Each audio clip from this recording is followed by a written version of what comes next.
Jesus fulfilled the Passover in real time. Passover, నశించు దూత నన్ను దాటిపోవును. ఒక మరణకరమైన దూత వస్తుంది మీ ఇంట్లో, ప్రతి మొదటి బిడ్డను చంపేస్తుంది అన్నప్పుడు దేవుడు ఏం చెప్పాడంటే, ఒక బలిపీఠంలో ఒక మేకను బలిచ్చి ఆ రక్తాన్ని ఎక్కడ రాయమన్నారు? అప్పుడేమవుతుంది? ఈ దూత దాటిపోతుంది అన్నమాట. పాస్ ఓవర్ అంటే చంపేసేటువంటి ఆ దూత పాస్ అయిపోతుంది. 1 Corinthians 5:7. మీరు పులిపిండి లేనివారు గనక క్రొత్త ముద్ద ఉటకై ఆ పాతదైన పులిపిండిని తీసి పారవేయుడి. ఇంతేకాక క్రీస్తు అను మన పస్కా పశువు వధింపబడెను. ఈజ్ అవర్ పాస్ ఓవర్ అంటే ఏంటి?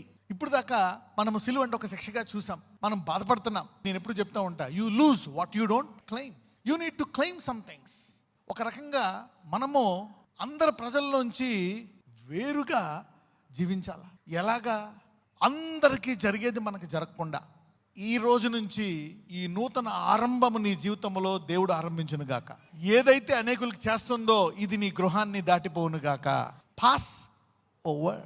So whatever plagues, judgements, problems, pains ఇప్పుడు దాకా నేను హింసించాయో ఈ రోజు నువ్వు చెప్తావు, ఇదిగో I'm washed by the blood, నేను రక్తాన్ని అంగీకరించాను, ఇక నీకు నా అధికారం లేదు, నువ్వు వెళ్ళిపోవాల్సిందే.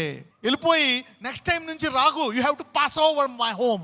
ఈ రోజు నుంచి ఏ దురాత్మలు ఎవరెవరైతే మిమ్మల్ని బాధ పెట్టారో అవి మీ ఇంటికి రాకుండా, నీ జీవితంలో రాకుండా ఈ రోజు నుంచి నీ శత్రువులు అందరూ నిన్ను దాటిపోవుదురుగాక, without touching you. So this is a Passover. అంటే చూసారా, ఈ లెక్కన సిలువ బలహీనమైందా, మనల్ని కాపాడే బలమైన శక్తి. Things should pass over. ఈ ఇబ్బంది పెట్టేవి, ఘోరమైనవి మనల్ని దాటిపోతాయి. ఇప్పుడు దాకా ఎవరెవరైతే నిన్ను ఆపి, నిన్ను గుంజి నువ్వు బ్లెస్ అవ్వకుండా రకరకాలుగా ఆపారో వాళ్ళు నిన్నేమీ చేయకుండా దాటిపోతారు. They will pass over.